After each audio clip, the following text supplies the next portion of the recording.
it.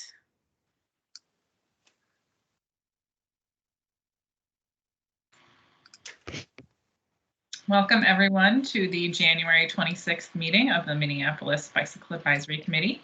Notice this meeting may involve the remote participation by member, either by telephone or other electronic means, due to the local public health emergency, novel coronavirus pandemic, pursuant to the provisions of Minnesota State Statutes, Section 13D.021. Welcome everybody to what is our first full Bicycle Advisory Committee meeting of the calendar year 2022. It is a beginning and an ending all rolled into one. We will talk about that more at the end of the meeting. But first, I would like to welcome a motion to adopt the agenda and accept the December 29th minutes. Hold on, should we take the roll call first? Oh, yes, we should. Thank you, Millicent. I'm jumping way ahead. Too excited to get to things. I'll go ahead and call. Okay, Aaron? Here. Abdi? Adrian? Here. Bree? Here. Dan Booty? Here. Dan Miller? Here. Deanna? Alyssa? I'm here. Georgiana? Greg Souter? Heather? Here. Tyler? I am here. Heather, did I hear you? Yes, ma'am. Awesome. Janice? Here. Jennifer? Here. Jesse? Here. Joey? Sorry. Joey Sinker? Carl? Here. Jordan? Cadence? Here. Kyle? Here. Marty? Here. Matthew Hendricks? Maya? Here. Adley? Here. Philip? Here. Steve Elmer? Here. Awesome. Matthew Deardahl? Sorry. Here. Chris Kartheiser? Here. Wilson Flowers? Oh, hi, Chris. And I am here. So we have 22 present. Anyone else who would like to say they are present that I didn't call? Hey, Millicent, this is Armand at Metro Transit. Hey, I'll mark you down. Anyone else? Okay, we have 23. Hi, sorry, just jumped on. This is Matthew Hendricks. Hello, Matthew Hendricks.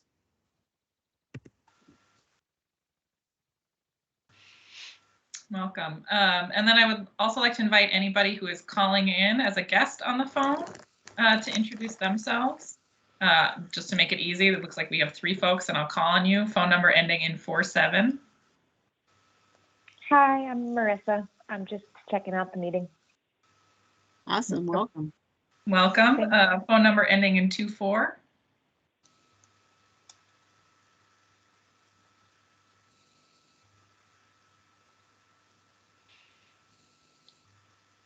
And then a third phone number ending in 76.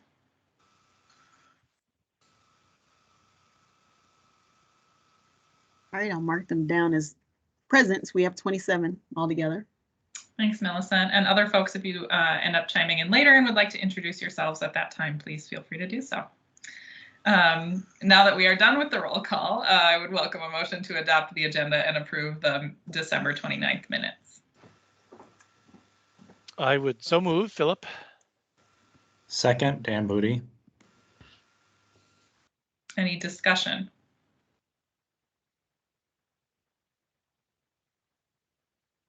Hearing none and seeing no hands raised, I will ask Millicent to call the roll. Okay, Aaron? Aye. Adrian? Aye. Armand? Aye. Bree, Aye. Dan Booty, Aye. Dan Miller, Aye. Heather, Aye. Tyler, Aye. Janice, Aye. Jennifer, Aye. Jesse. Aye. Carl, Aye. Cadence, Aye. Kyle, Aye. Artie, Aye. Matthew Hendricks, Aye. Maya, Aye. Dudley, Aye. Aye. Steve, Aye. Matthew Deardahl. Aye. Great, we have 21 ayes. Alyssa, I will vote to approve the agenda in the minutes. Thanks, Millicent. First on our reports is the 5E subcommittee report. With that, I will turn it over to Bree and Heather, who I think are both here today.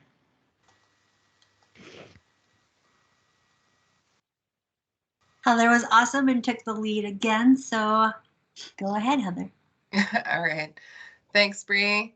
Our agenda for the last 5E subcommittee meeting was pretty short. We focused all of our energy on discussing the CIP resolution.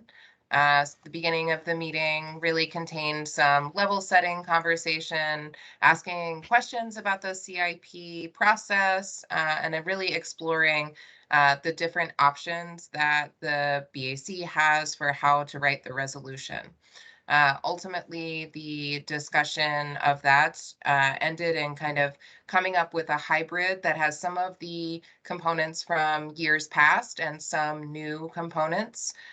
So after the meeting, we created a Google document where we did some of the additional writing and working on a new draft to bring to this committee. So more discussion happened in that topic, and thank you so much to everyone who took a look at that and provided feedback and comments and ideas for how to hone that and make it more reflective of our conversations. You did see an attachment to the meeting agenda about where we sort of landed after those edits and conversations. I hope that folks had a chance to read it before the meeting, and we can go ahead and continue any discussion here. I can't remember if we'll have to go through the process of reading the whole thing out loud. I think we probably should. But that's more or less the meeting. I think if it gets moved as a motion, we should probably read it despite the length.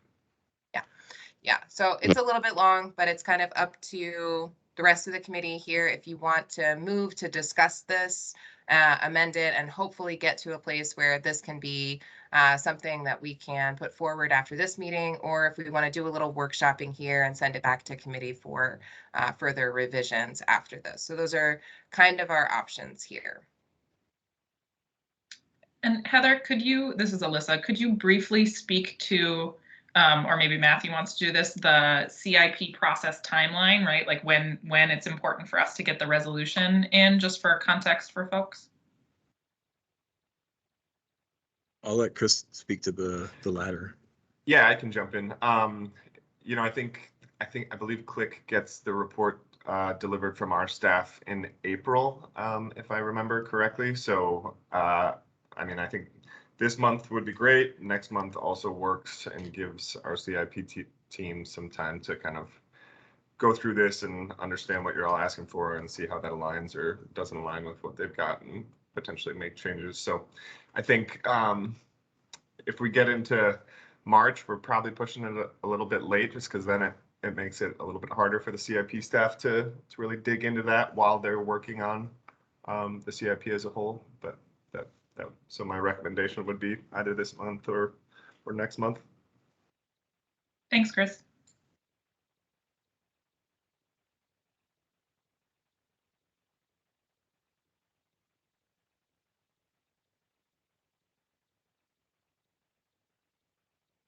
Yeah, Dan, I see your hand up. Yeah, a number of the program recommendations at the end that are all in bold were sort of written. I think a lot of them were written by me, and I think they need to just get fleshed out a little bit more. And I'd also wouldn't mind hearing. I think there are some corrections to be made there that are probably longer than what we have available for this meeting. But I'd be interested in hearing from both staff and members what they think of those. Thanks.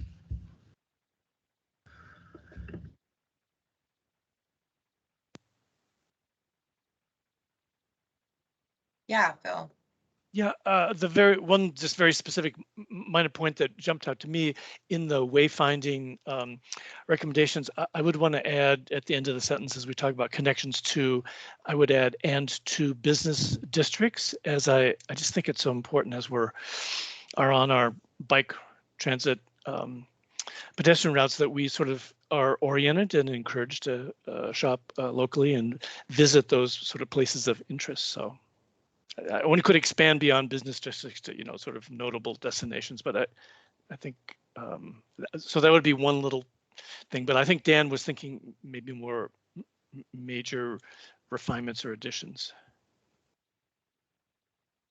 This is Alyssa. I'm just going to jump really quick to say to folks on the phone, if you would like to see the document that we are currently discussing, if you go to the website lims.minneapolismn.gov, you can find on the calendars for today's agenda this attachment. It is quite long. It's a full page of text, but just wanted to make that available for folks who are calling in. Thank you.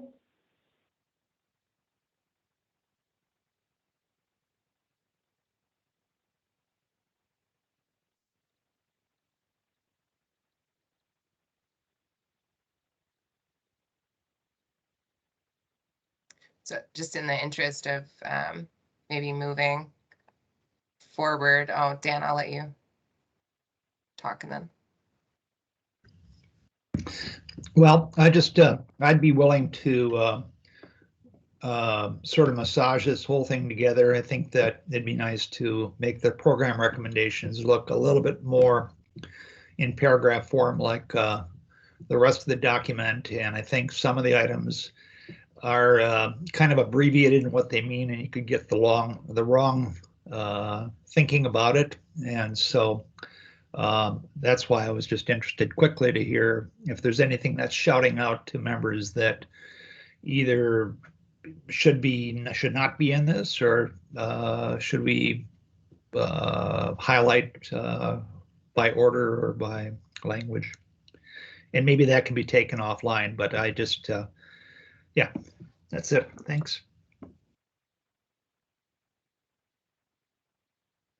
Thanks, Dan. I definitely agree. We can add some clarity to those bullet points. One of the reasons I left it in a bullet point was the reference document from the PAC that had the bulleted program recommendations in there. So in trying to mirror that, I kind of tried to reflect the BAC's recommendation that way. So just for some perspective about why they got arranged that way. Alyssa? Yeah, I just wanted to say thank you to everybody who worked on this. I really love the structure that it's divided into with the background funding recommendations and then the specific program recommendations. I think it is really digestible. And I think there's maybe a little bit of room to strengthen some of our language around not just encouraging people to consider things, but encouraging people to do things. But broadly, I'm very excited about this and agree with what others have said about maybe building out a little bit more detail in that program recommendations section. But I'm very, very excited and really grateful to everybody who worked on this, and to Heather. It sounds like you really led this process, and it's a lot of work to try to think about what should the city be doing for the next 6 years as far as transportation. So it sounds like we're going to kick some more of this back to committee, if that is okay to go back and talk about this for next month. And I'm wondering, protocol wise, what would be the best way to make sure that everyone at this meeting has access to the Google document that shows the history of changes and comments that were made to this, and also that creates more opportunity for folks to add additional comments and feedback to the updated draft, which is the first page. If I put that in the chat, would that be something, Millicent, you could grab and send out? Would that make sense? It's Alyssa. I'll interrupt to talk about open meeting law, everyone's favorite subject. Yes. So if you send a working document to the full BAC and the full BAC is working on something outside the meeting, that's a circumvention of open meeting law. We can have a subgroup that's less than a quorum of members working on a project. So I would say send out an email to the membership with everyone on BCC, ask if folks would like to have access to that document and be part of the group that helps finalize that, and then just keep an eye on the number of members who are involved in those edits. And I can clarify that procedure over email also, Heather, if you have questions. I think I got it. I just, the number might be helpful to sort of know when we. Quorum for our committee is 16. So 15 Okay, folks working on a document is okay, 16 folks is not. Great. All right, I'll send out that awkward email and make sure that folks who were not at the last BAC meeting can get a chance to do that. We could also, if you feel like you've said a lot of the things that you're already going to say and we get close to that, maybe some of the folks who had a first glance at it can kind of move off of the list so that there's room for other folks. So I'll keep an eye on that.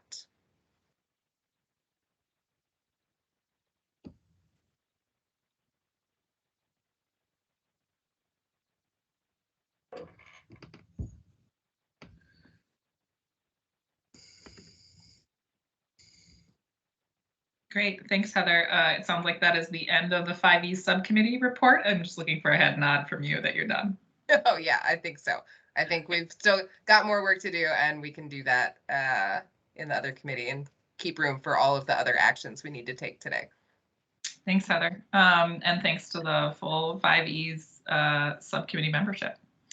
Next on our agenda is the engineering subcommittee. Dan Miller and Marty, you are up. Hi, Marty. Hey.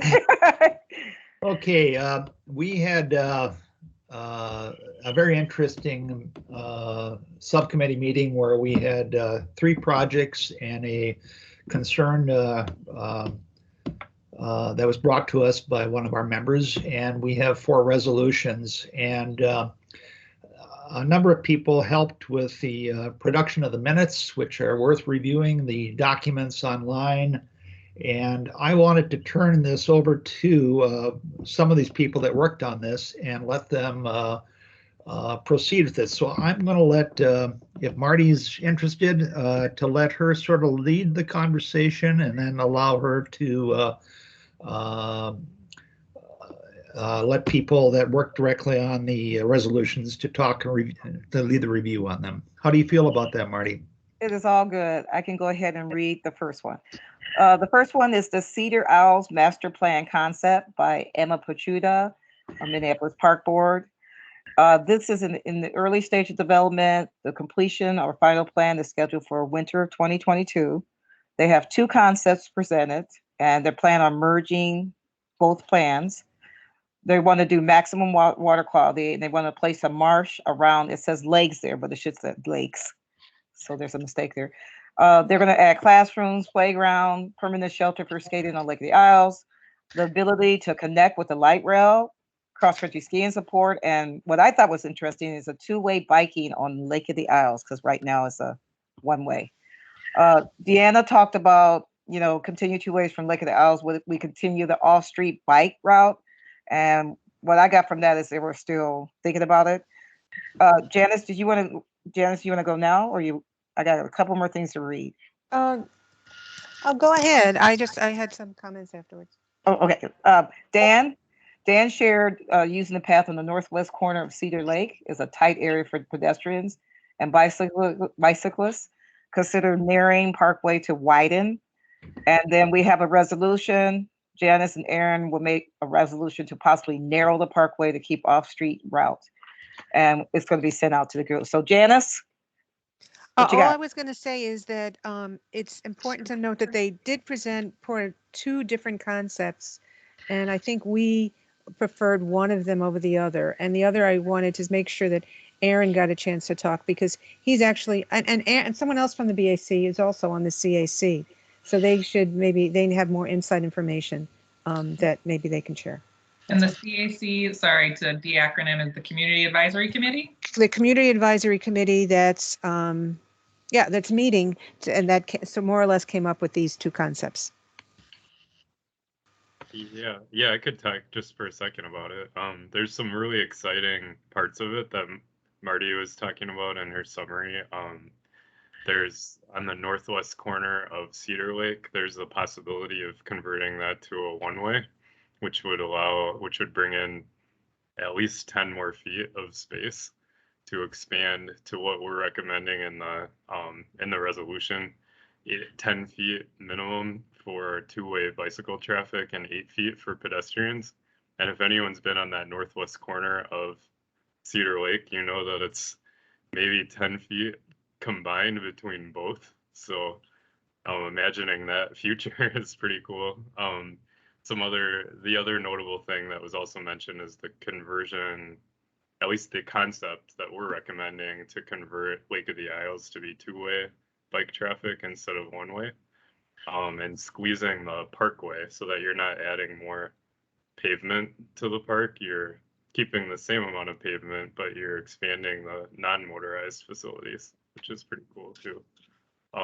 So yeah, those 2 concepts, hopefully there will be merging of different pieces between the 2. I know they're reluctant to say that that's exactly what's going to happen, but you can see there's a suite of ideas on one side for concept A, and concept B has kind of competing ideas in some places, and sometimes they're in tandem, but hopefully we'll be able to, as a CAC, Community Advisory Committee, get together and pick some of our favorite elements and recommend those in the final version. But definitely encourage everyone to read, especially the draft park concepts. It's a pretty concise document that tells you a lot. Okay, did anyone want to add? Anybody on the committee want to add any more suggestions or questions? Well, the only other thing is, Aaron, it is open for comment, isn't it? So people could go to if they go to the website, they should feel free to comment also. Yeah, and they should definitely do that, because from what we learned from Emma at our engineering meeting is that this resolution that we're drafting and hopefully we'll submit, and then any other public comments, if you were to submit one individually, will then be sent to the CAC to review before we vote on a final proposal. Natalie, I see your hand. My glasses. Yeah, I'm really excited to hear about these changes and or potential changes, and would love if you guys could just share where folks would look to go and comment, if possible. Yeah. So what I'm doing is I'll post the link here in the chat, and then if someone doesn't have access to the chat, all you would do is Google Cedar Lake Lake of the Isles master plan, and at least for me that's the top thing that comes up. And then within that there's some links. But yeah, definitely take as much time as you're willing to spend reading it, because there's a lot going on in there. The presentation is in the email we got today, a link to the presentation, and at the bottom of that is a link to the project page. So if you there's on the email from today, there's the presentation as well. There are two different, the presentation and also the final concepts.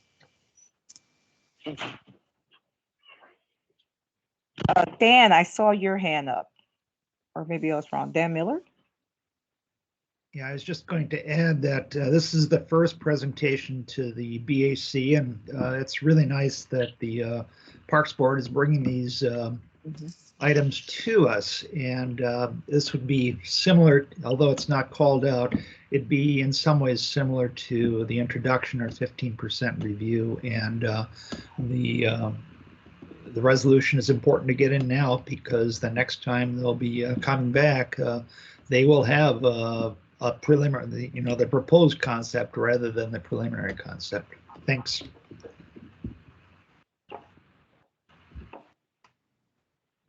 Marty, I see you're talking, but you're on mute. Just the teacher in me, I guess. Anyways, as far as protocol, do I read the resolution now or should I go through all? I would suggest that at this point we've had a fair amount of context. If you would like to read the resolution and have a second, and then we can discuss specific changes. Okay, here's the resolution. Thank you for that. Cedar Isles Park Master Plan Concept. The Minneapolis Bicycle Advisory Committee recommends that the Cedar Lake, Lake of the Isles Master Plan Community Advisory Committee proposal recognize our current climate emergency and prioritize non-motorized users, bicyclists, and pedestrians over cars.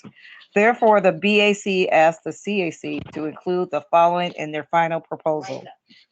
Inclusion of a two-way off-street bicycle facility surrounding Lake of the Isles, narrowing the paved parkway for cars, expanding the existing two-way bicycle facility on the west side of Cedar Lake, including the extremely narrow northwest corner of the lake, to minimums of 10 feet for bicyclists and 8 feet for pedestrians, and then narrowing of the Cedar Lake Parkway and possibly reducing it to a one-way traffic.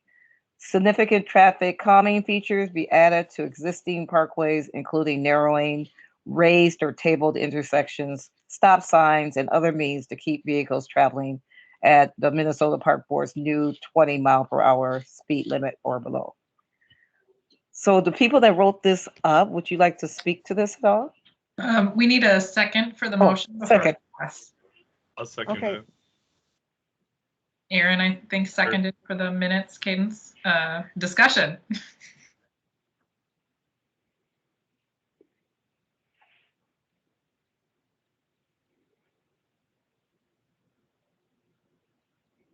I see Natalie has a hand raised. I heard somebody, the fourth bullet where it says possibly reducing it to one-way traffic. Just going to go out on a limb and propose that we remove possibly. If we really want them to do it, I feel like we shouldn't say they should possibly do it. They should do it, is my thought. So narrowing of the Cedar Lake Parkway and reducing it to one-way traffic would be my suggestion. I think that sounds good. I see where that is. Yes, I think I agree. Do you want to add to that bullet why you might be doing that? Like to make room, like narrowing a Cedar Lake Parkway and reducing it to one-way traffic to accomplish XYZ? Yeah, I think you'd probably want to add that context to accomplish. I don't know. Maybe accomplish might be not the word I would start with, but to allow for expansion of non-motorized space. Well, isn't it just because it's too narrow now? Because the space is needed? Yeah. So you almost could, or go ahead. I think the way you got it written there is pretty concise. It gives a reason to why you would reduce it. Okay.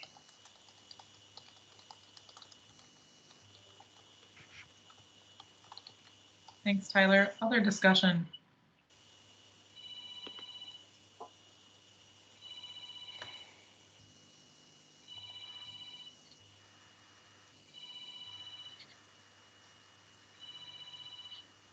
All right, I am not seeing anybody jump off mute or raise a hand. So I think we are ready to call the roll on this motion. Millicent? Okay, Aaron, Aye. Adrian, Aye. Armand, Aye. Bree, Aye. and Booty, Aye. Dan Miller, Aye. Heather, Aye. Tyler, Aye. Or excuse me, I should abstain. Sorry, abstain. hold on one second. Okay. I want to vote aye. Janice, Yes.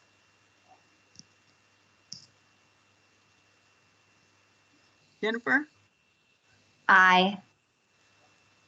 C, Abstain. Carl, Aye. Jordan, Aye.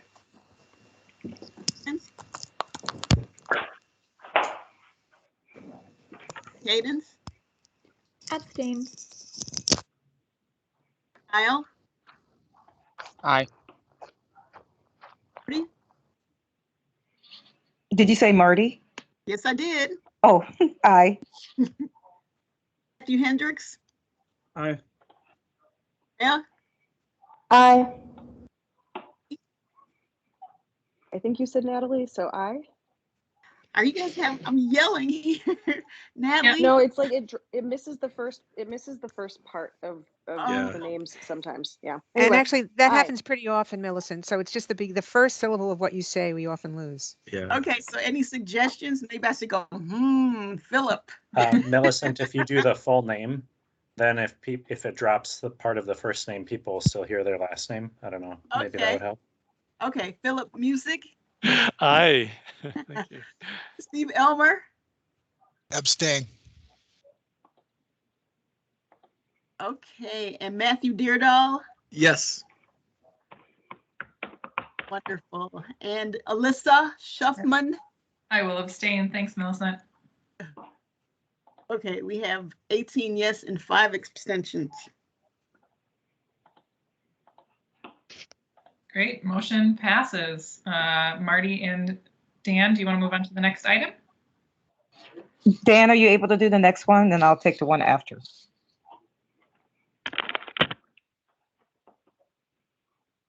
Dan, you're on mute. Oh, Dan, yeah. Nope, still on mute. Still mute. Got to click right on that microphone. Okay, the next project is the Hennepin Avenue reconstruction. It's coming to us at 30%. The presenters are Rebecca Hughes, Alan Klugman, Amy Barnsdorf, and Jeanette Canal from Kimley Horn.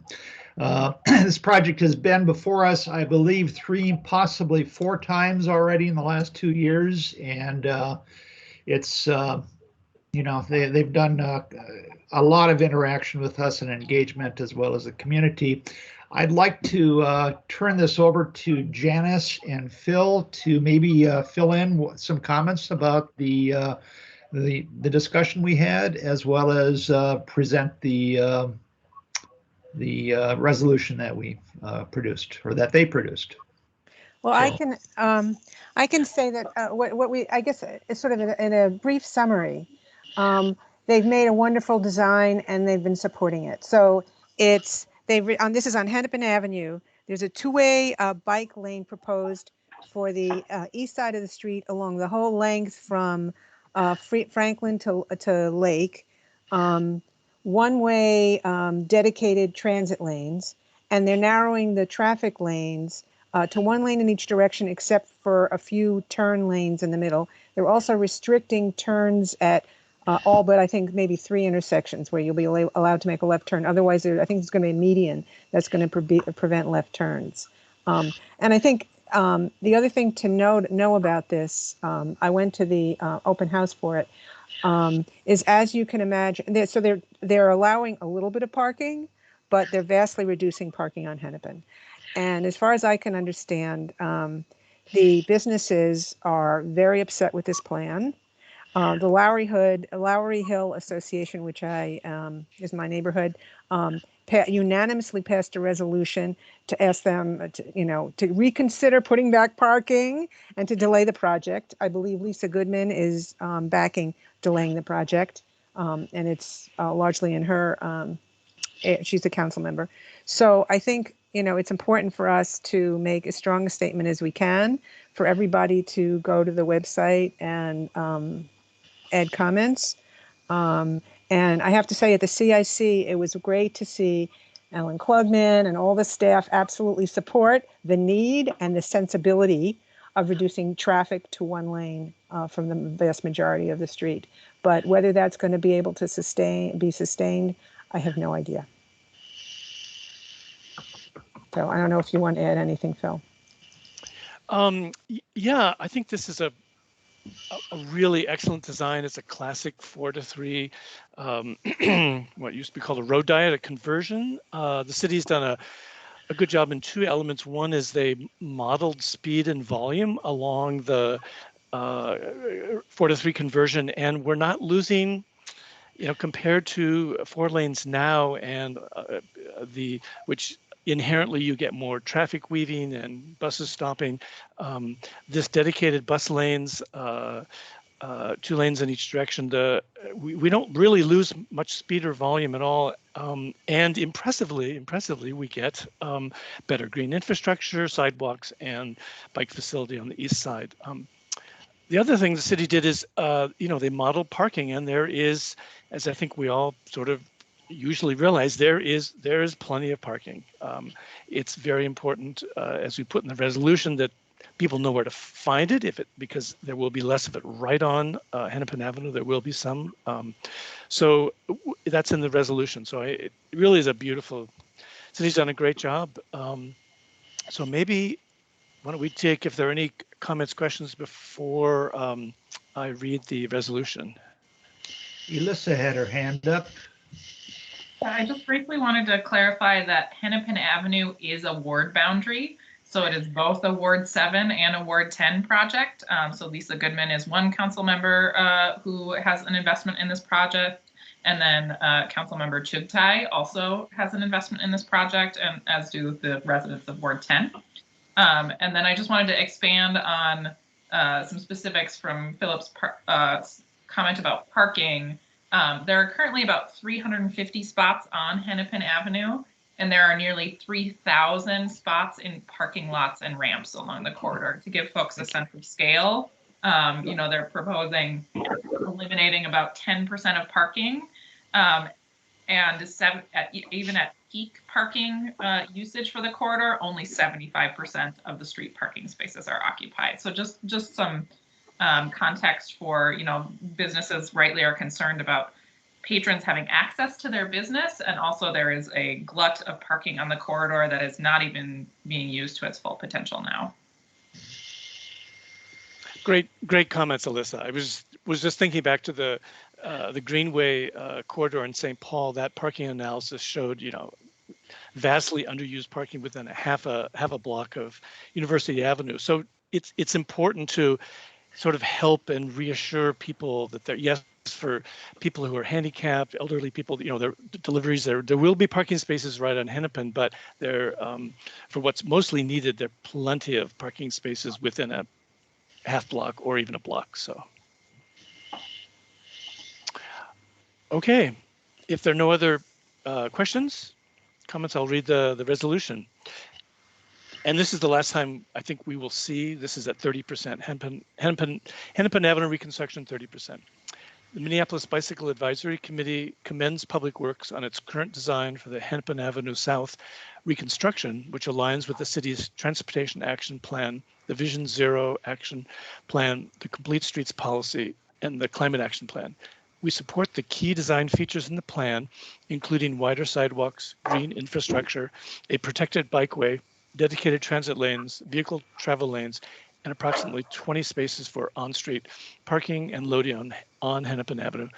As the city proceeds with detailed design, the BAC recommends special attention be paid to these following design elements.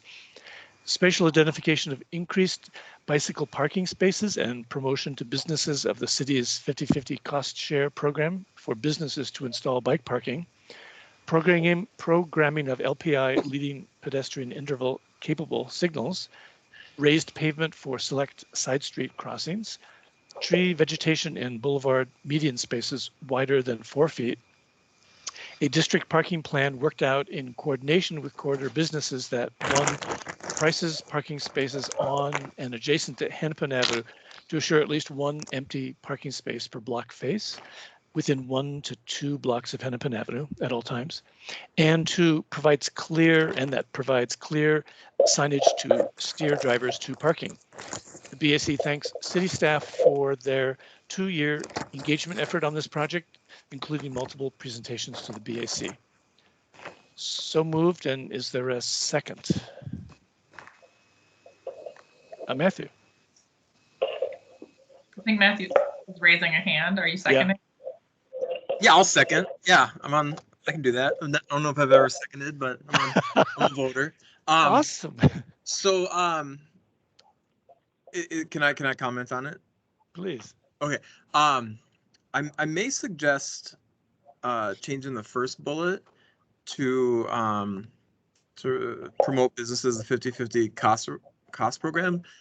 I may suggest to see what you think about noting that in the Transportation Action Plan, bicycling 9.3, we have an action that to install bike and micromobility parking with all capital projects.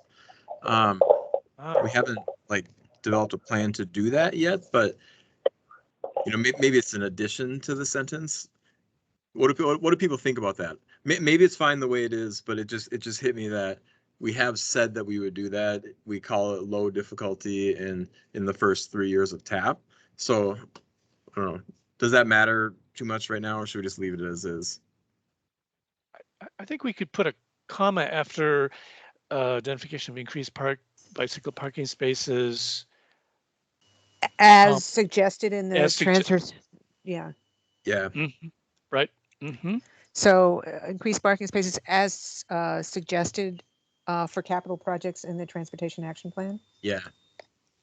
Yeah, maybe spatial identification and installation. Yeah. Okay, say that again. Millicent, keep where you're at right now. Say Right. capital projects in the Transportation Action Plan. Spell it out. Yeah, there we go. And then who suggested the next one? Spatial identification. Let's see. Identification and installation, he said. Okay. So an amendment to the beginning of the bullet where it says spatial identification and then add the words and installation. Correct. Great. Thanks, Alyssa. Well, I was wondering if we could have as suggested in the TP after, so to read spatial identification and installation of increased bicycle parking spaces as suggested for capital projects in the Transportation Action Plan and promotion to businesses. So because exactly. The two ideas go together. Yeah. Yep, that makes it clear. Cool. Great. Thanks. I see Natalie has a hand raised. What if we changed suggested to as indicated? I feel like it's stronger. This suggested? Oh, as indicated, yeah. As indicated instead of as suggested.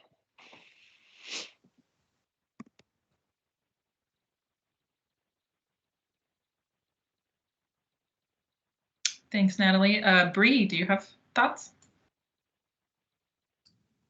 Yeah, for the bike parking, I was just kind of thinking about St. Paul and University Avenue and how, when they did the reconstruction for the light rail, with the stormwater plan, they had a really good idea, but then unfortunately all the bike parking went into side streets. And I was wondering, I haven't looked at the plans, do they designate where the bike parking will be? And will there be as an influx of bikers, bike parking where parked cars once were or bump outs or how to like, there's one way to say like increase bike parking, but if it's not accessible and, yeah, obvious. yeah, exactly. But maybe that's just getting into the weeds though. Thanks. Well, instead of increased bike parking, do we want to say convenient? An increase of convenient bike parking. I'm trying to remember whether the plan view, I thought the plan view identified parking spaces, but no, maybe it didn't get to that level of along Hennepin Avenue. Increase convenient. Yeah, I think we all agree convenient is there in front of a business. Thanks.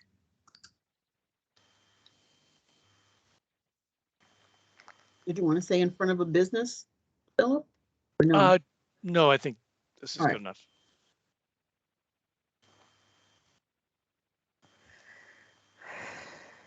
Dan. Yeah, in the first paragraph, I wanted to see if how people would feel about refining second to the last line of text where we go and approximately 20 spaces for on-street parking and loading on Hennepin Avenue. I'm wondering if we can just start with and on-street parking and loading on Hennepin Avenue and adjacent streets. Something like Sure, I think we discussed that. Yeah, good, Dan. Yeah.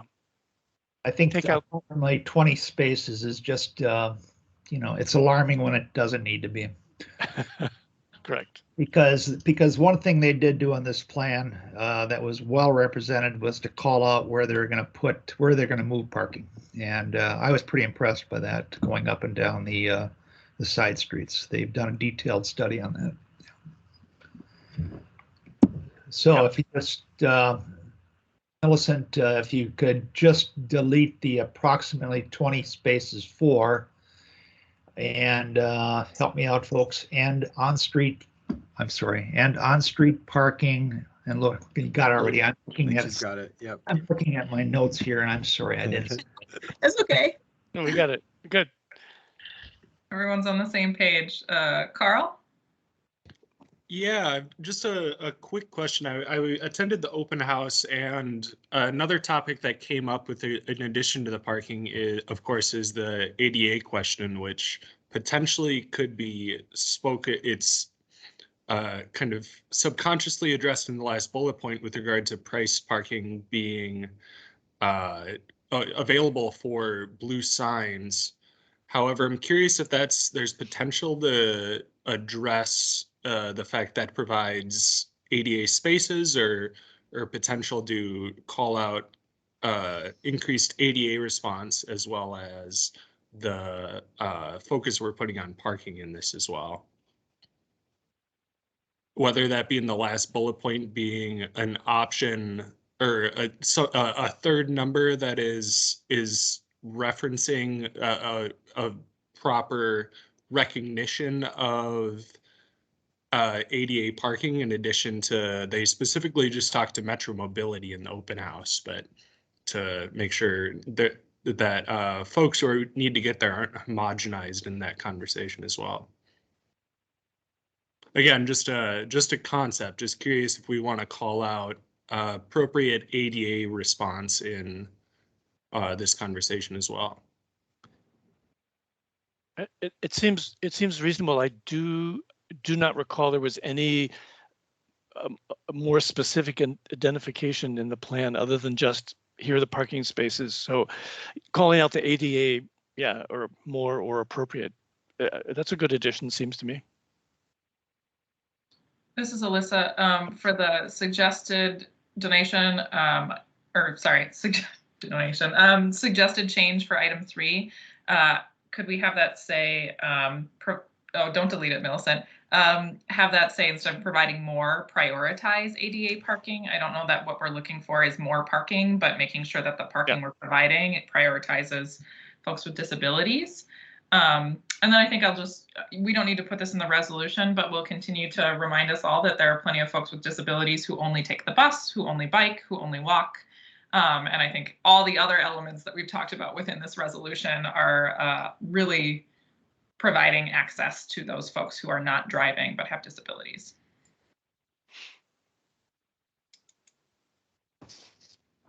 This is Cadence. I just wanted to echo that. I was actually curious, so I pulled statistics last week from the Bureau of Transportation Statistics, and they have the National Household Travel Survey. And specifically for disabled people whose disabilities do travel limit them, they actually walk more than people without disabilities. So the whole argument that parking on street on Hennepin, according to some of these statistics, is going to limit some of that accessibility. If you have conversations or have listened to some of the folks locally who live in the area with travel limiting disabilities who do drive, they don't even park on Hennepin right now as it is, because even if they can find a spot, it's not something that they feel that they can safely exit their vehicle on Hennepin. So I appreciate the language change that prioritizes ADA parking, but also just want to point out that disabled folks are riding transit and walking more typically than able-bodied folks. So I just want that to be clarified. Cadence, Here. what was that source that you cited? It's the Bureau for Transportation Statistics, and I can drop a link, but also if you look at the neighborhood profiles through MinCompass for Lowry Hill and East Isles, these neighborhoods have over 30% of their population, their workforce population, biking, walking, or taking public transit. So like these are all statistics that I think the opposition really has no touch with on just how many people who live in the neighborhood who are already commuting and using these other forms of transportation. So like the business opposition is really not reflective of like who lives there. Yeah, I would agree. My father-in-law lived in the Kenwood, which is just north of Sebastian Joe's, and he would walk. He would even drive. He had a small car. He never had a problem parking on Hennepin. But yeah, he absolutely walked a fair, but very slowly. But so I concur with your comment. I think we've got time for maybe 2 more comments before we need to move the resolution. I know we have 2 more actions on the agenda for this evening, as well as some discussion. So I'm going to call on Natalie and then invite any last comments after Natalie. So that the comment that Cadence was just making made me think about one of the notes that was in the previous action, which referenced a plan for all season maintenance of bike facilities. And I don't know if that's something that would be, if there's a space for that to go among these bullets. I don't know. I apologize, it's perhaps late to add this. So I'm just asking if that's something that can be fit in here at all. Just to make sure, because I know that we run into issues where oftentimes when carways are cleared, the bikeways are filled with snow. So just putting that out there to see if that's something that can be fit in here, all season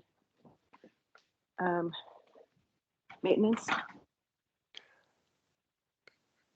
Could we say a protected all-season bikeway up in the first paragraph?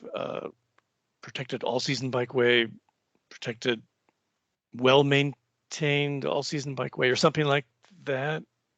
I think this, I wouldn't have that here because right now it's talking about design features and the list is also focused on design elements. We could certainly add a sentence at the end that says at the end of the resolution that says we encourage the city of Minneapolis to maintain this important investment in bicycling infrastructure by prioritizing year-round maintenance, including winter maintenance.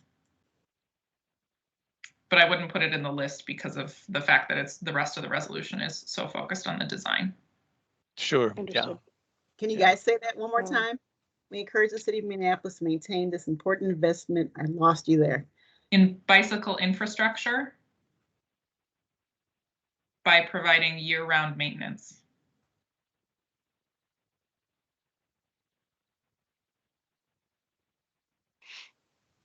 And actually, I think the first time I said it, I said prioritizing year-round maintenance as opposed to providing year-round maintenance. But Natalie, does that get at what you were suggesting?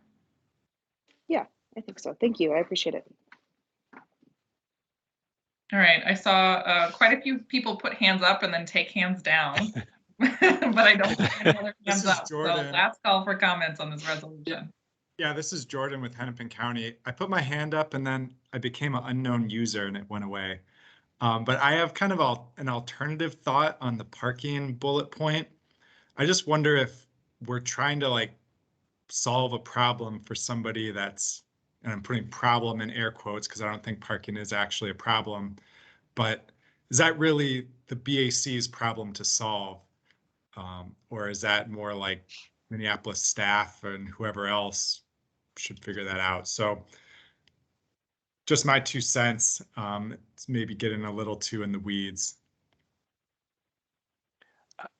I think it's I think parking is such a perceived problem, and actual parking studies show that, in fact, there is unused parking and there is parking close enough for people to walk, even people with disabilities. But we're getting, it seems important to have in the resolution to push back, and because dealing with parking gives us more space for this excellent non-motorized design. So the city clearly needs to think more deeply and creatively about parking, and I don't really feel they have. So that's why we made a specific bullet point about it. But other comments? I know we do need to move on though. I think, Philip, that aligns with some of the comments we've made previously, right? Our streets are one big space and we decide how to divvy them up. And if we spend most of our street space on cars and parking, there's never going to be any room for walking, biking, and transit. So I think it aligns with some of the philosophy around our past resolutions and feels appropriate to me as we think about reimagining all of our streets. But thanks, Jordan, for raising it. I appreciate that we need to continue to have discussion about where should we focus our resolutions for the most impact. Yeah, understood. And I'm fine keeping it in 2, but just kind of wanted to raise the question. With that, I don't see any other hands raised, so I'm going to ask Millicent to call the roll on this resolution. Thank you. Aaron Schaefer, Aye. Adrian Bachheim, Aye. Armand R. Aye. Bree Woodcraft. Aye. Dan Booty Aye. and Miller. Aye. Sorry. Heather. Aye. Tyler Peterson. Aye. Annis Getmer. Yes. Jennifer Borden. Aye. Jesse Thornson. Abstain. Carl Hedlund. Aye. Jordan Kosak. Aye. Cadence Novak. Aye. I'm trying to get away from saying people's last names. Kyle Larson. Kyle. Maybe he's gone. Marty Grimes. Gotta say it. I have to hear you. I can see you. Aye. Okay. Matthew Hendricks. Aye. Aya. Aye. Natalie. Aye. Philip. Aye. Steve Elmer. Is that there? Okay. And Matthew Deardahl. Yes. And Alyssa. I will abstain. Thanks, Melissa. Okay, 2 abstentions and 19 yes.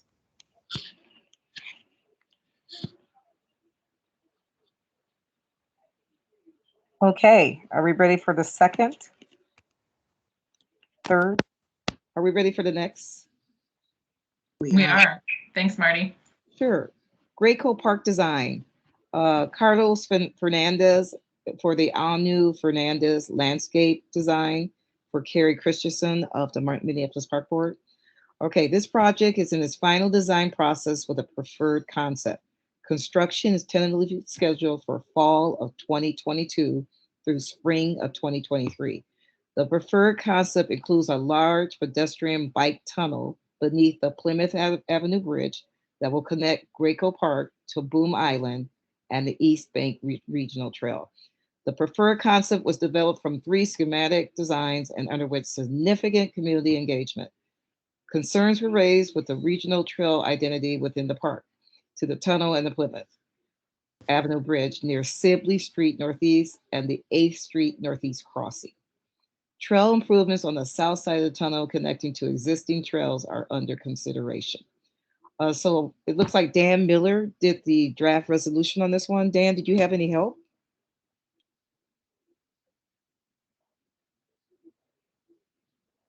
Dan? Yes, I pulled it together, Marty. Okay. Did you want to talk anything about it? Did you want to add anything? Sure. Well, I just like to add, this is a, the Graco Park is on the north end of Plymouth Avenue Bridge and is in northeast Minneapolis. And it's been a project that has come before the BAC previously at with 3 different designs, and they melded those into what they're calling their preferred design.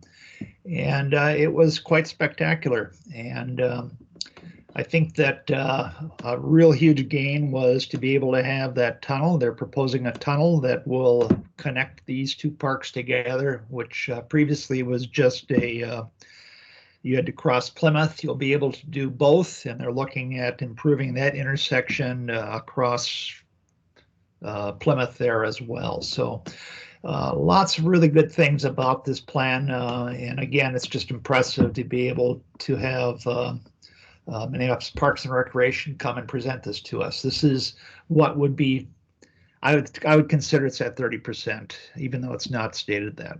So any other thoughts that people have, or I'll go ahead and read the resolution.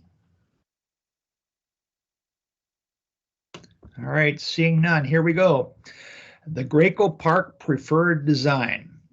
The Minneapolis Bicycle Advisory Committee supports the Graco Park Preferred Design with its large tunnel connecting Graco Park to Boom Island and offering the following recommendations and comments. The East Bank Regional Trail and the promenade to Sibley and 8th Street Northeast should be a minimum of 12 feet width and identified with pavement markings and signage. The raised crossings proposed for the Sibley Street Northeast and the safety island across 8th Street Northeast are preferred. A rectangular rapid flashing beacon, or RFB, is recommended for the safety island. We would like to learn more about the Sibley and 8th intersection and planned trail improvements connecting the tunnel to the regional trail in Boom Island. We appreciated the opportunity to review and comment on the 2 presentations of the 3 initial concepts and preferred design. Is there a second? Janice, I second. Okay, Marty, I'll let you go back to it. All right, any discussion? I actually had a very minor grammatical suggestion. This is Janice. After the introduction, there should be a colon. It says after the following. Yeah, that should be a colon, not a period. And the second bullet should be the raised crossings, plural.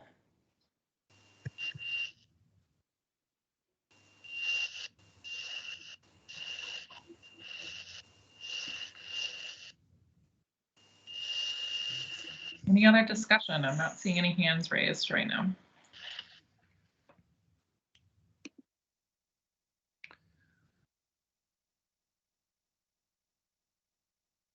All right, hearing no one chime in and seeing no hands raised, I think we are ready for Millicent to call the roll.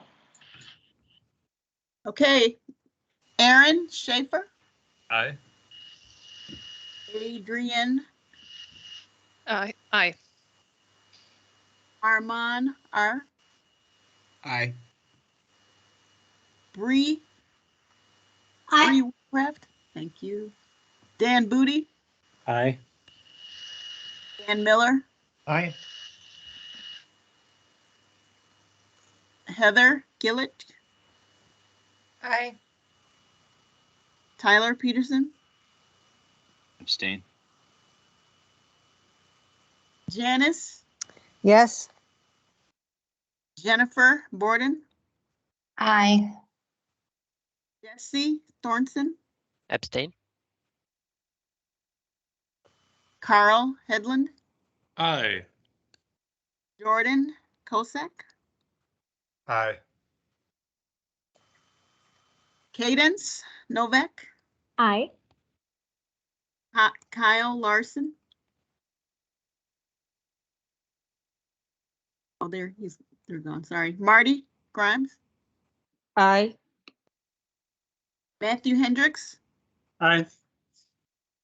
Maya, Aye. Natalie, Aye.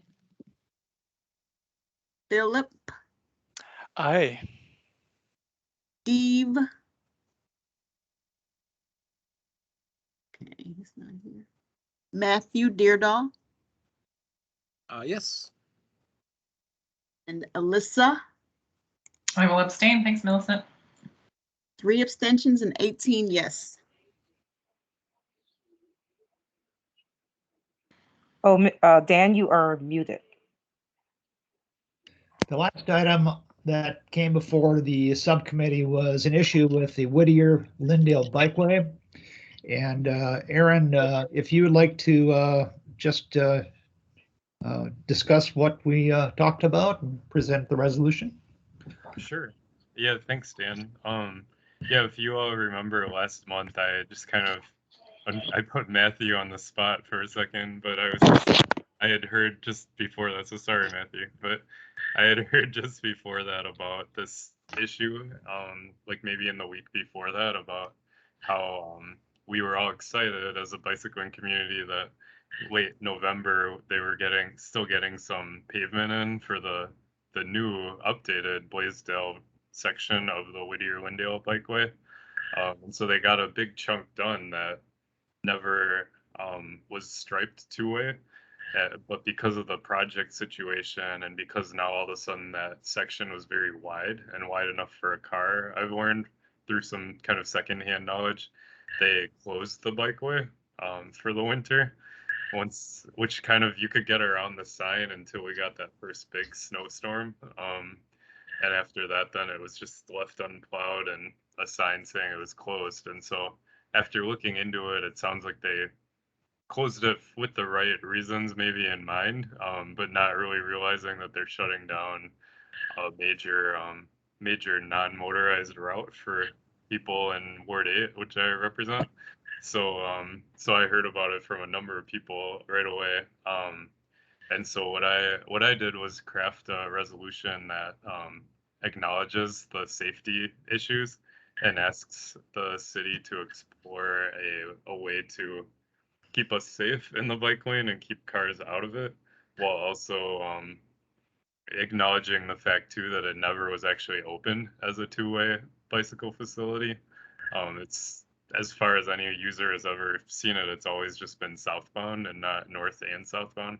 And so that's kind of where I came up with this this resolution that shared with the engineering committee last week or the week before that. So yeah, if anyone, should I read it, or does anyone have any thoughts around it? Aaron, I think if you're looking for general thoughts on the issue, open it up for discussion. And if you're looking for specific thoughts on the motion, then read it. Okay. Does anyone have any specific thoughts on the issue? If not, I can read. I can read the proposed resolution then. So the Minneapolis Bicycle Advisory Committee requests that Public Works explore options to safely reopen Blaisdell Avenue between 28th Street South and 32nd Street South for existing southbound only bike travel until temporary closure is needed to complete the Whittier Lindeal Bikeway project and permanently reopen the bikeway. We recognize that Public Works has closed the bikeway as a safety precaution as the Whittier Lindeal Bikeway is completed, but ask that methods be explored to keep that important bikeway open while preserving the safety of bicyclists. Is there a second? Second, Dan Booty. Thanks, Dan. I'll open it up for discussion.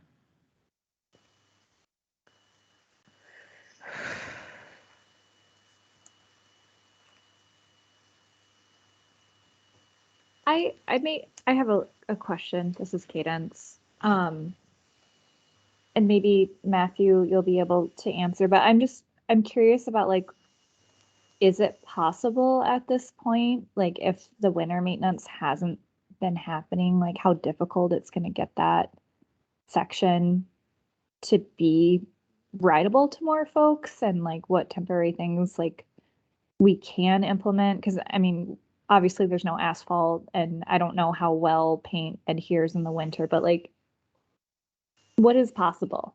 Like what can we expect? It's a good question, and it's a tough spot for me, and I'm fine with that.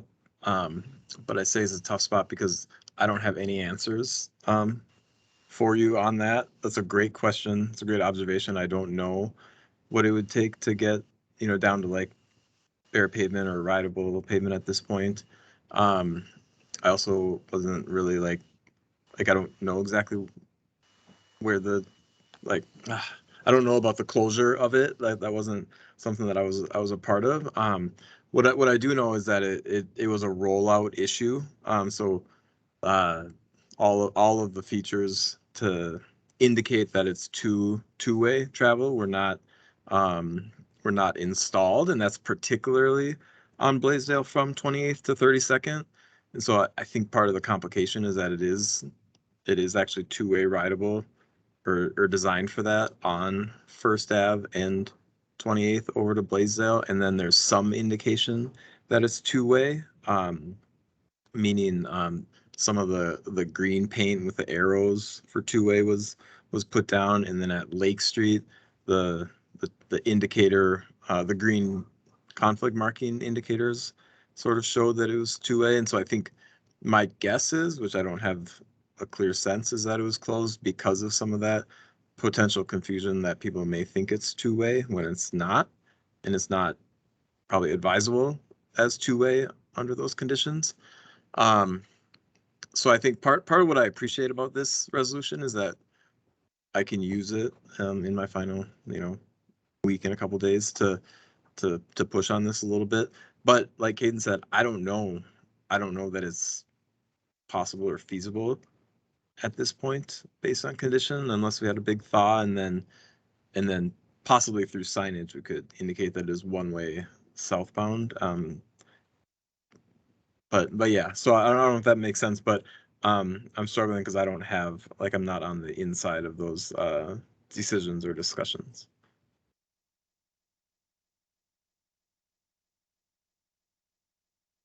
I know I both have my hand raised and I'm also the one calling on people, but so that's confusing. But this is Alyssa.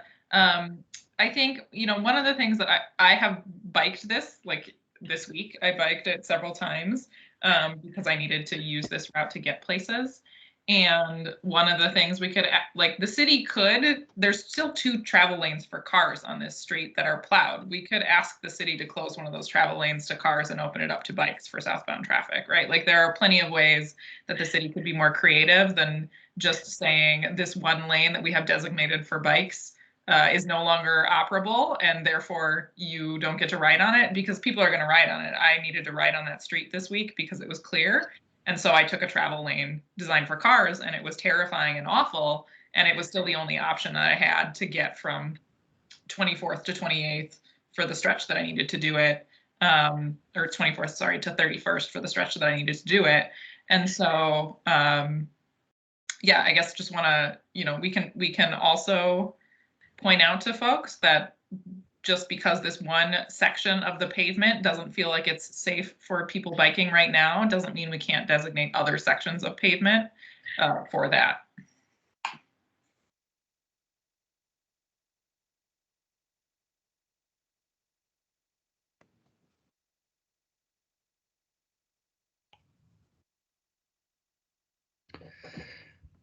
Okay, I'm not seeing any hands up. I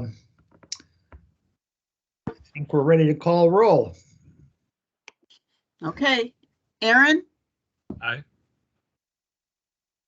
Adrian, Aye. Armand, Abstain. Bree Whitcraft, Aye.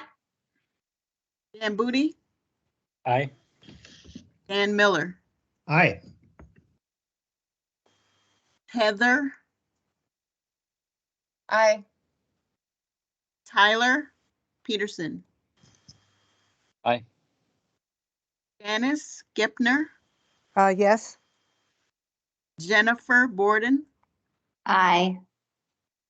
Jesse Thornson, Abstain. Carl Headland, Aye. Jordan, Abstain. Cadence Novak. Aye. I think Kyle Larson is gone.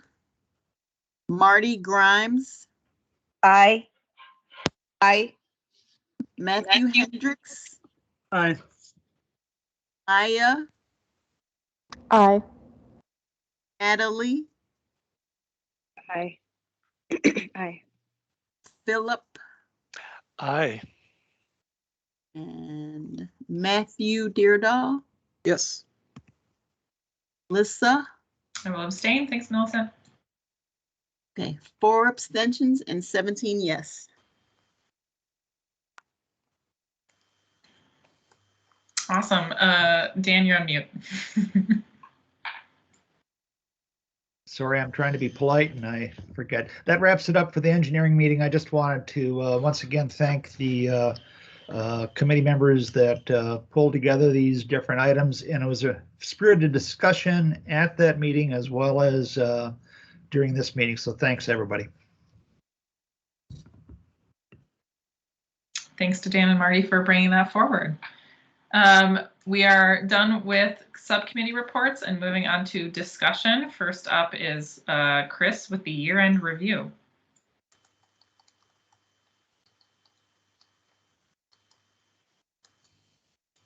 Hey, everybody. Yeah, I'm excited to have the year-end review for all of you. This is where we bring through all the projects that we've done in the previous year and just a nice chance to kind of look back and see the outcome of a lot of the hard work that you all put into these meetings, and just get a chance to look at some of the projects that you all influenced. And some of these came through the committee last year. Some of them came through a couple years ago or a few years ago and things like that. So you may recognize them kind of depending on how long you've been on the committee or not. So in total last year, there were 38 BAC resolutions that you all put out, doing lots of work, lots of that, the monthly hard work that goes into the resolutions. Like Dan was just saying, people kind of taking it upon themselves to do some of that work outside of the committees as well as in the committees. So appreciate all those.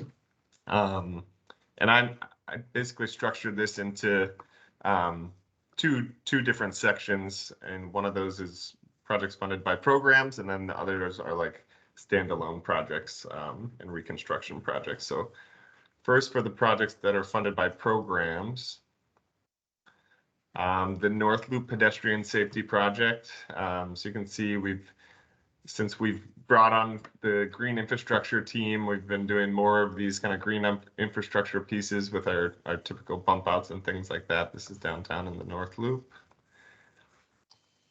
2nd Street Northeast and 3rd Ave Northeast pedestrian safety project. I've used to live in Northeast and used this intersection a lot, and this was a great improvement, I think, out here. Great for both bikes and peds. Farview Park sidewalk gap, which was initially kind of a straightforward gap project where they also ended up bumping out into the roadway a little bit and kind of making sure they were saving lots of the trees in the park as well. And then the Whittier Lindeal Bikeway, which obviously parts of that have gone in, and there's still more work to do on that, as we were just discussing. The Franklin Avenue resurfacing, so I believe this is just west of Hennepin, and that got some advisory bike lanes that went in there. ADA ramp program, I'm not sure exactly how many ramps were done this past year, but that's a program that we've been working through different residential areas to get those ramps upgraded.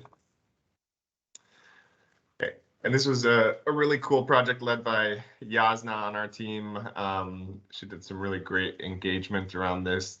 We went out as a team and did a site visit and heard from the project partners out there, and they were able to, like, as a part of this project, they were able to pay the youth artists for their time on this, and just did a lot of unique street art and all sorts of cool traffic calming things and that sort of thing here. And then our Vision Zero quick build projects, we had what looks like 7 intersections last year, as well as the 4-to-3 conversion on Lindeal Ave North, south of Broadway, which is a great project. That street was particularly awful to bike on before that project. Some work on D-line stations. And then getting into the some of the standalone reconstruction projects here. Hennepin Ave downtown, which I believe many folks on this committee got out for a site visit together to look at that. Johnson Street Northeast, where they did a lot of good work to narrow up the roadway and also get this multi-use trail on one side of the street. And this is the I'm forgetting the name of the group. Dan Miller, I think you help out with this group sometimes, right? That's Pedal Power. Pedal Power, there you go. And then 35W at Lake Street, there was some improvements made to the street there, and transit stations, as well as the 35W project at the Greenway here, a connection that was put in along with that 35W work. Luella Anderson, this was a project that Abdullahi had been leaving before he left our team, but some nice trail additions, bump outs, and it's right by school there. Grand Avenue, which also included adding some trail sections and making sure that the connections for the 40th Street West Bikeway would work with this project. And there's some hardened center lines out on here and some medians, and really a great project as well. If you haven't been able to check it out, go swing by that one. 4th Street downtown, off-street trail, I believe took away a travel lane from what it had been previously, and kind of has some dynamic parking / travel lanes out there as well, and included some protected intersection elements to connect with the 3rd bikeway over there too. And then Plymouth and Penn, again, some protected elements at some of the intersections and getting a trail off street. And then the 10th Avenue Bridge, which has a nice big wide 2-way bikeway, and added pedestrian connections on, I believe previously there was only sidewalk on one side of the street. I might be wrong about that. And that was a Simon Blensky project, for those of you who remember Simon. And then downtown east here, kind of a funky little project that connected the trail through what was formerly a parking lot and took some parking space there, as well as just kind of reorganizing the street space and connecting with the 11th Bikeway there too. And that's all I've got.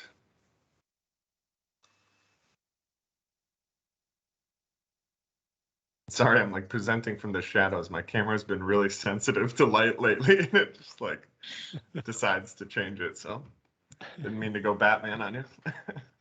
Thanks, Chris. I'm happy to have Batman here as a guest presenter. No, do folks have comments, reflections on the things that Chris just shared? I see Phil has a hand up. Yeah, thank you, Alyssa. This is lovely, great photographs. I mean, I love the sort of also the counting of resolutions. My only suggestion would be, and I know it's sort of a hassle and it's difficult, but some sort of data points around sort of number of projects, money spent. I know it's like, how do you count the money? But you know, number of miles of protected bikeways. Just a little something that you would feel like it would be easy enough to count in 2022 and 2023, sort of the numbers part, because I think people, have, a minute to look at a presentation like this. Will look at, number of resolutions and, a number of miles of bikeway. So that would be my only thought that jumps to mind. Yeah, I mean, I think a lot of those numbers are pretty readily available. I could definitely do that moving forward, or if it makes sense to do even before the next one. If you want any of those, I'm happy to share some of that data. I think some of the past, not all, but some of the past annual presentations have included some information about that. So we might even be able to compare some things to past years, which would be really cool. Cool. Yeah. Other comments, reactions, questions that folks want to share with staff?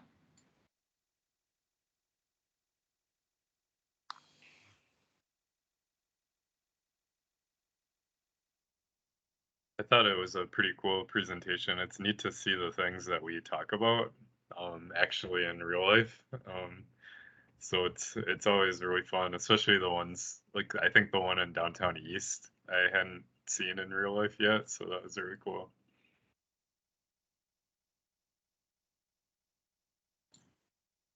Awesome, thanks, Aaron. Natalie? This is Natalie, just echoing what Aaron said. Super cool to see all of these things come together. So thank you so much, and awesome presentation.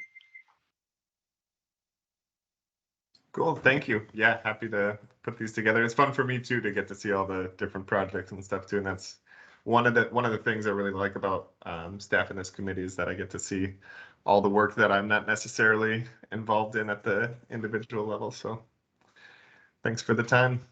Yeah, thanks, Chris. It's also really great, I think, for us to see as a committee, right? Like a lot of what we're commenting on, all the things not all the things, but some of the things we pass resolutions on today aren't going to be realized until 2026, 2028.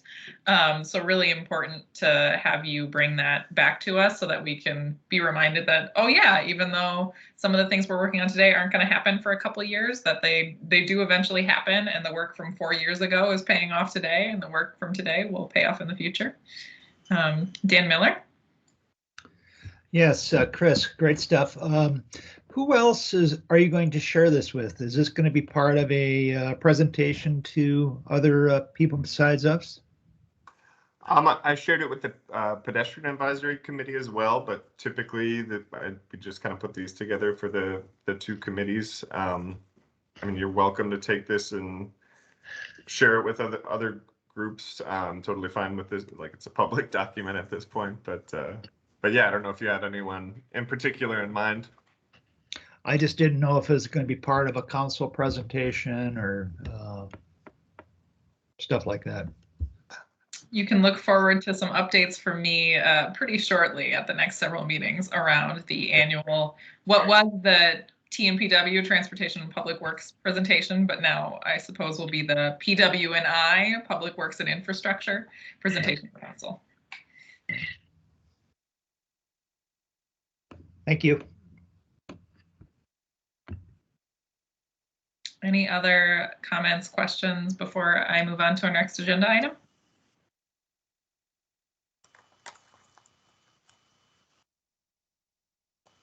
Okay, hearing none. Thanks again, Chris, for pulling together a great year-end review. It's a nice way to start off 2022. The next item on our agenda is social activities. So I just wanted to follow up on the email that I believe I sent all of you. It's a struggle a little bit to keep track of the like 30-person email list for this committee. But we are going to have a social event, hopefully this weekend. Depends a little bit on the cold, but thanks to Natalie, Cadence, Jesse, and Maya for being the social activity planning committee. We're going to meet up at Lake Harriet to enjoy the art shanties. And then afterward, we will be biking to my backyard is the update to that. Just given some of the COVID restrictions and restaurant restrictions and finding outdoor space, decided that doing something informal in somebody's backyard as a social event felt like the right balance. So you'll receive some updated emails on that. You are welcome to join us for any and all parts of that. I know it's going to be tough timing. We did some discussion and balance around the pros of doing a weeknight event and the cons of doing a weeknight event in the winter, in the cold. So, but certainly there will be other social events soon so that you can look for other email updates from me on. Just wanted to give folks a verbal reminder and encourage you, if you had any questions or comments on that, to email me or any of the folks that I named who are part of the social event planning committee. So I'll pause briefly before I move on to the next agenda item to see if anybody has anything they want to weigh in on.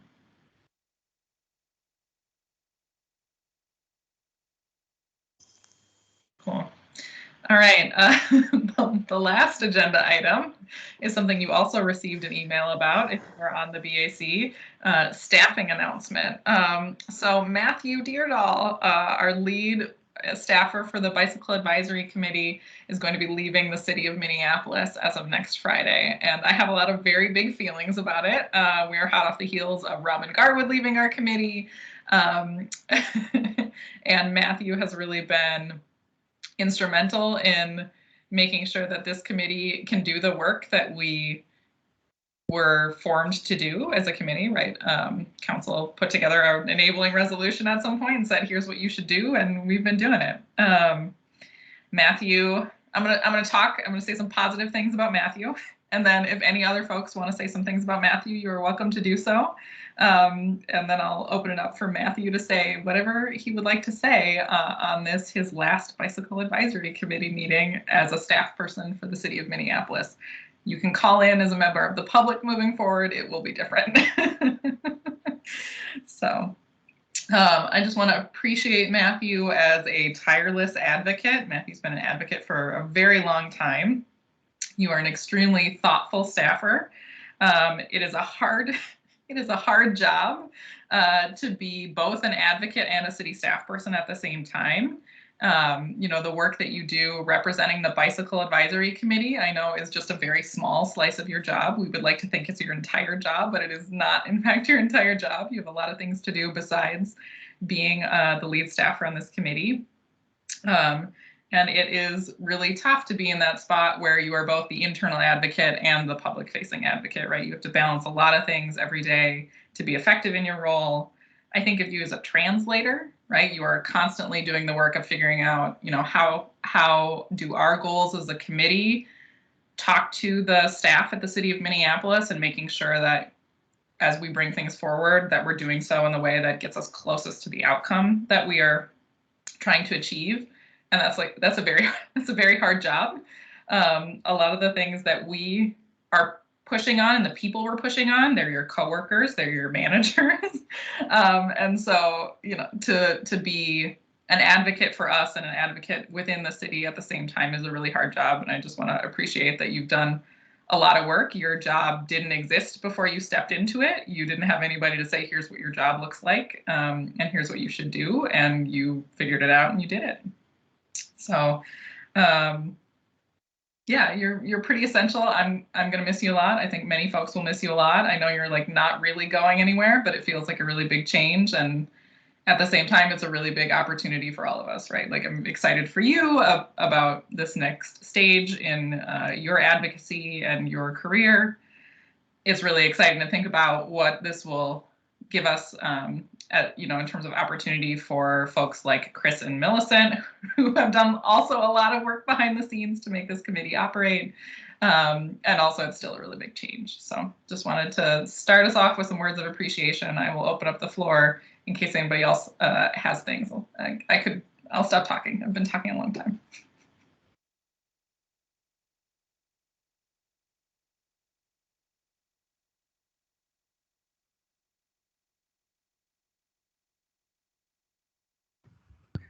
Well, Matthew, I just, I don't know a lot of the day-to-day things that you've done, but I know that you made a big impact on the Transportation Action Plan. And for that, I'm forever grateful. It's a great piece of work, and thank you. And I hope to see you around sooner than later in this new thing, and let's keep in touch. Definitely. Matthew might like come back and have to present things to us as a committee. It'll be interesting. Phil, do you want to jump in? Yeah, Matthew, I definitely want you, I want to see you again coming back down. I will very much miss you. I remember when you were hired away from your northwestern Minnesota perch to come down to work for the Minnesota Green Corps. And I think Chris Gartheiser, I think we hired you both at the same time. Is that recall? Well, actually, I worked for the Department of Health. Oh, that's right. Yeah, so I partnered with the Green Corps, and you'd already yeah, okay. Okay. See, it's been so long. I feel like you've been in the biz for so long, and it's been a great pleasure to work with you in these different roles. And wow, we're so fortunate to have you here, and we absolutely want to see you come back in different roles. So. Thanks and I would echo Alyssa's, your translation work, you're sort of being the institutional person who also is working with us and lifting up voices from an advisory commission. Is fantastic work. You've done it brilliantly. So thank you.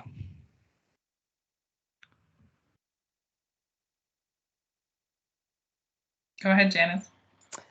Okay, I want to add my voice to appreciation for Matthew. I don't know if anybody else on the committee had the privilege of taking Bicycling Skills 101 from Matthew. I think it was soon after he became the bike ped coordinator. There was an opportunity offered to members of the BAC to take Bike Skills 101, and Matthew was one of two teachers. It was over a course of a couple of days, maybe a total of 8 hours or something. And I still, I think the most useful thing I learned is that when you want to go left, when you to look behind you, you can actually much more effectively look behind you by taking your hand off your off the handlebar, and you can really look a lot better over your left shoulder. But anyway, I just wanted to add my thanks to Matthew and wish him luck on his next endeavor. Thanks, Janice. Jenny, go ahead. Thanks. I just want to echo everything that folks have said. The legacy that you leave in Minneapolis, are real concrete ways that you have made the city better. And I think I'll just add that I really appreciate your humility. Like you're one of those leaders that just lifts the people up around them. And then it's just like, how do we do this? But you've worked kind of magic, and that with that humbleness. So thank you so much. Thanks, Jenny. Matthew Hendricks. Hi, I would like to concur with everything that's been said already, but also another thing I appreciate about you is your persistence. I think sometimes you're working away quietly on something, and these things never go as quickly as we hope sometimes. And so you're very persistent and strategic in that persistence about, just keeping at things. So I really appreciate that. And I think there are a lot of projects in Minneapolis that are noticeably better thanks to your work. So thank you very much. And I'm glad to hear you're not going far. Thanks, Matthew. Maya? Yeah, thanks. Just briefly, thanks so much for being such a welcoming and friendly force for biking in Minneapolis. It's just been really great to get to know you a little bit through this, and then seeing you out on the town. Yeah, thanks for all that you do. Thanks, Maya. Cadence? Yeah, I don't know if it's harder or easier to like be in the middle section of the queue. Arguably both, because I think everything that's been said has been really wonderful and concur with all of that.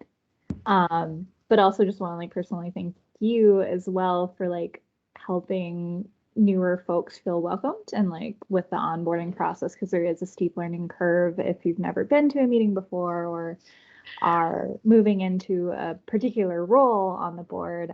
It's just been really nice to have that guidance as well. And I will probably be emailing you shortly in your new role. So, yeah. Good. Thanks. Bree? Well, I just have like that kind of, I don't have anything to add. So I have the generic high school yearbook. You're rad, Matthew. Have a great summer. See you around. Thanks, Bree. Sort of. I love that. I love that. So yeah, thanks a lot, and definitely see you around. Marty?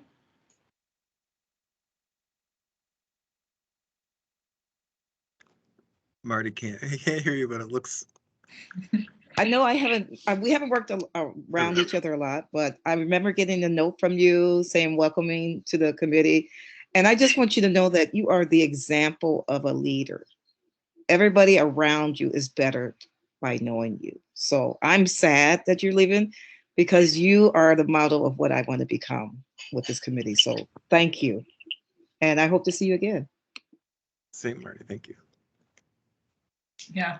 Happy for Matthew, sad for us is the sentiment. Dan Booty?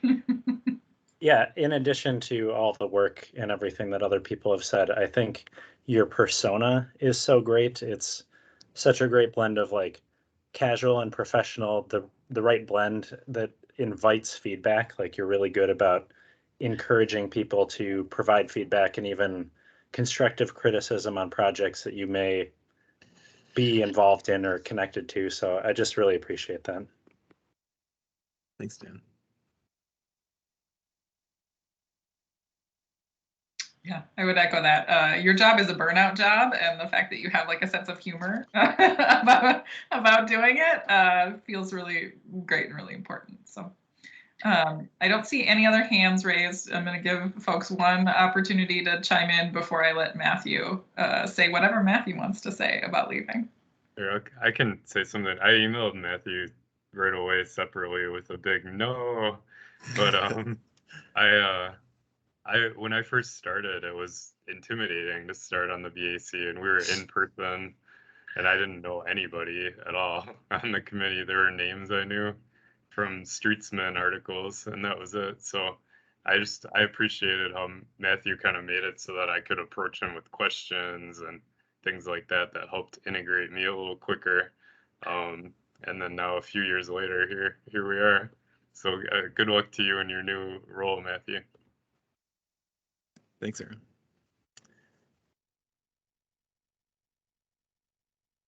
Any last folks want to jump in? Otherwise, I'm turning it over to Matthew.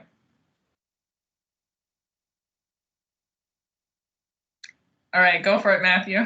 Well, I just want to say thanks. I don't really have anything else. So announcements, I'm kidding. I have a speech. I want to start with saying I feel very emotional after hearing all that. Like that's it's tough to have to talk now. I appreciate all the words. I think you all captured how I feel in this role, and it means so much to me. I want to start with just a bit of history of how I got here, because I think that kind of may help understand or explain like where I'm going.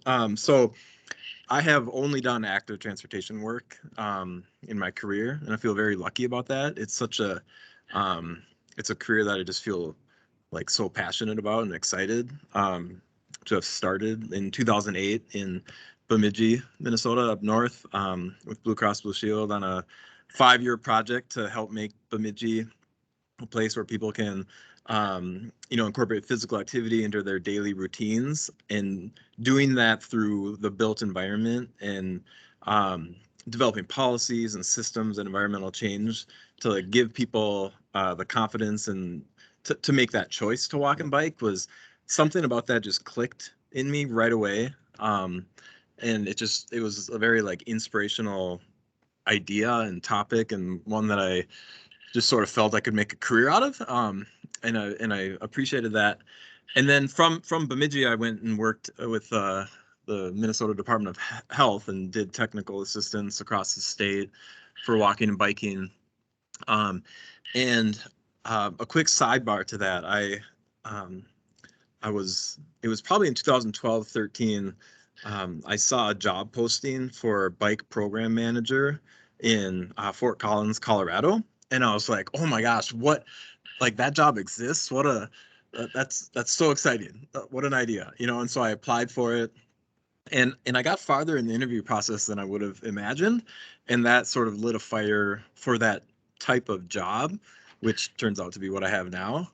Because soon after that, Sean Murphy, the only other bike ped coordinator, had left, and Public Works was taking some time to figure out what they wanted to do with the position. And so it opened up here. And again, I applied thinking I had no chance, just no chance at all for this job. And when I was offered this job, I couldn't believe it. Felt like a dream job situation. And so I was so excited to start. And I remember in the interview, a few of the very specific things that I wanted to kind of work on for biking in particular was a very clear path that advocates and the BAC had already set forth, which was protected bikeways.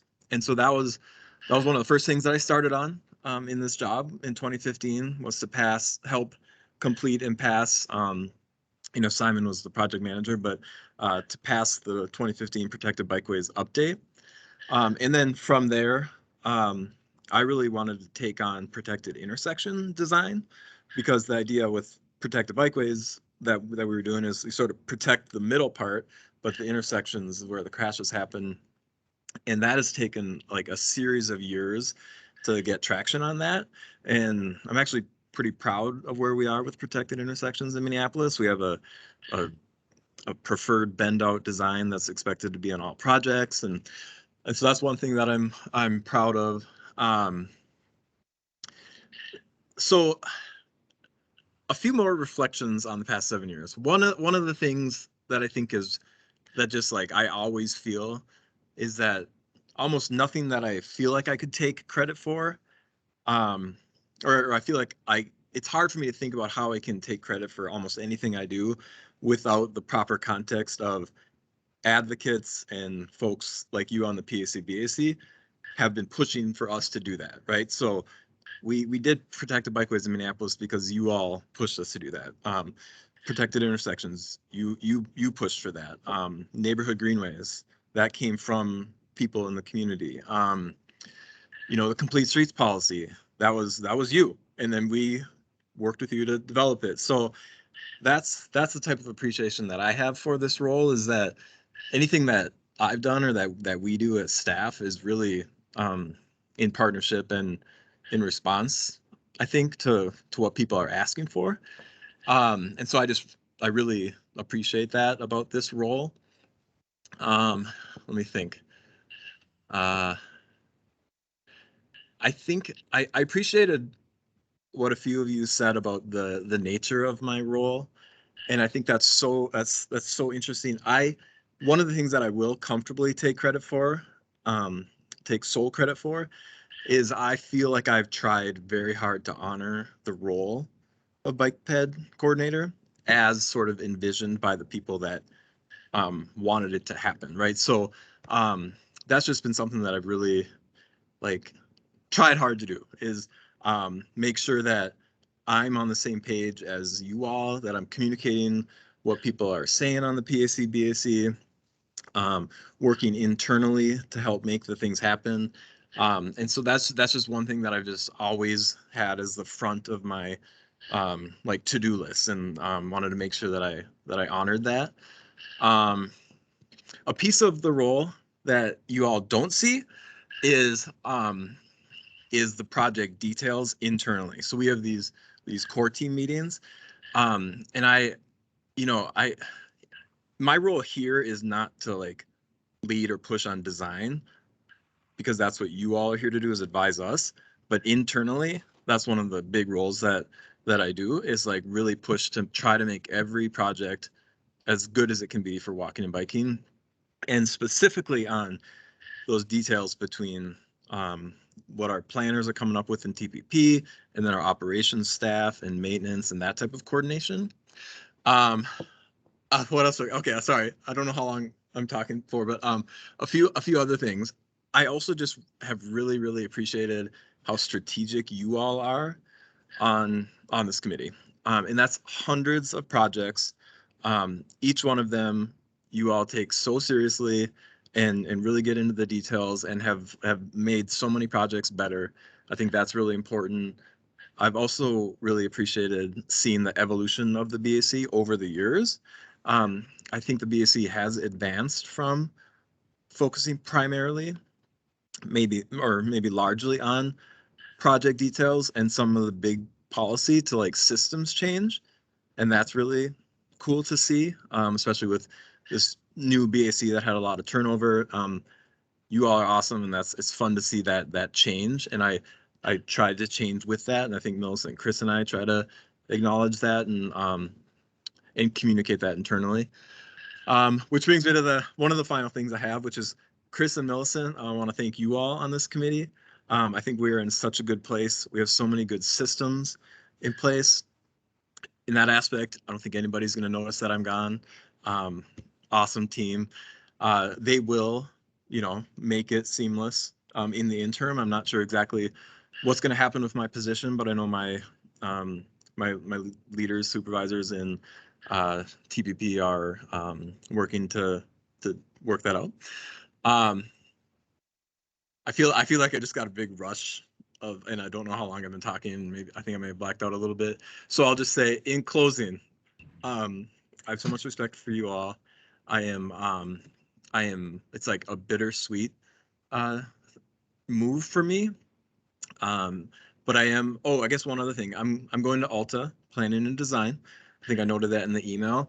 But part of why I told the backstory is I'm actually really excited to kind of go back a little bit to statewide work and still work in the metro, and hopefully with Minneapolis on active transportation and technical assistance in that way. So it's kind of it feels like a good fit for me at this point in my life, and so I'm very happy about that. So I'm just going to stop now, and thank you all again. Thanks, Matthew.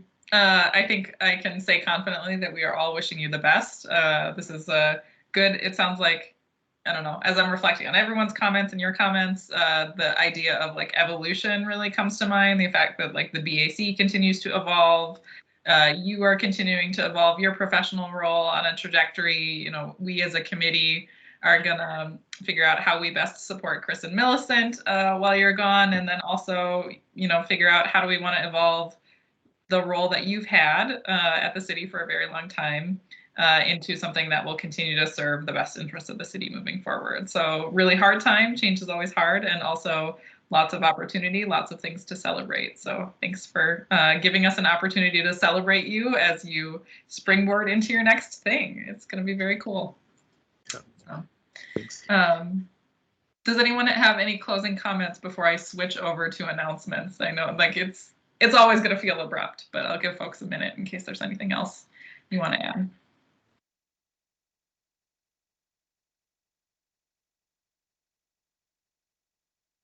All right, we will see you at a happy hour soon, Matthew. With that, I will move us over to announcements, some beginnings and some endings. Bree. I just have one question for Matthew. Are you going to come to the Art Channing projects? Are you still invited? Wait, for what? The social on Saturday, the art shanties. I am. Yes, Oh, yes, I think I am invited. I did get the email, so yes, I'm coming. cool. All right, other questions or announcements? I see Jordan's hand is up. Hi, yeah. So I'm Jordan Kosak with Hennepin County, and I have a pretty similar role to Matthew at Hennepin County. We have an active transportation committee, and the committee is right now searching. We have a open call for new members right now in District 2 and District 1, but I think District 2 is maybe more relevant for me to share with this group. District 2 includes Northeast Minneapolis and North Minneapolis, as well as Golden Valley and parts of Plymouth. So just want to make everyone here aware, if you have friends or people in your network who live in those areas who you think would be interested in being on a very similar committee to this for Hennepin County, please let them know. I'm going to drop a Twitter ad in the chat that has kind of some of the details and a link to an application. I'll also put a link to our Active Transportation Committee website, and you can find the application there as well. And then we do also have openings in District 1 that is more northern Hennepin County. That's Brooklyn Park, Brooklyn Center, I think like Crystal, Robbinsdale. So if you know people in those areas as well, please share and let them know. Thank you. I will just +1 Jordan's ask, like as we continue to push the city to make the county-owned streets here better, having the Hennepin County Active Transportation Committee be on the same page as us about projects would be really great. A lot of those folks do not necessarily like bike in Minneapolis and have the same level of elected vision or policy vision in front of them. Like Hennepin County doesn't have the Transportation Action Plan is great, and Hennepin County doesn't really have something that visionary. So it would be really cool if we got lots of folks who can support that work on the Hennepin County Active Transportation Committee. I just have, thanks for that, Alyssa. Appreciate those words. And just one more thing to add from me.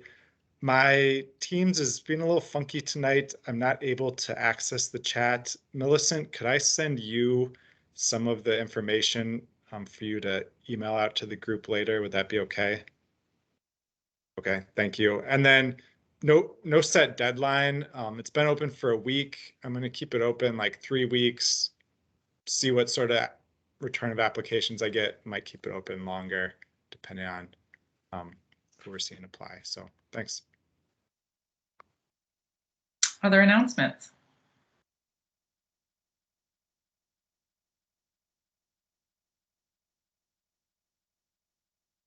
All right, no one's coming off mute and I don't see any hands raised.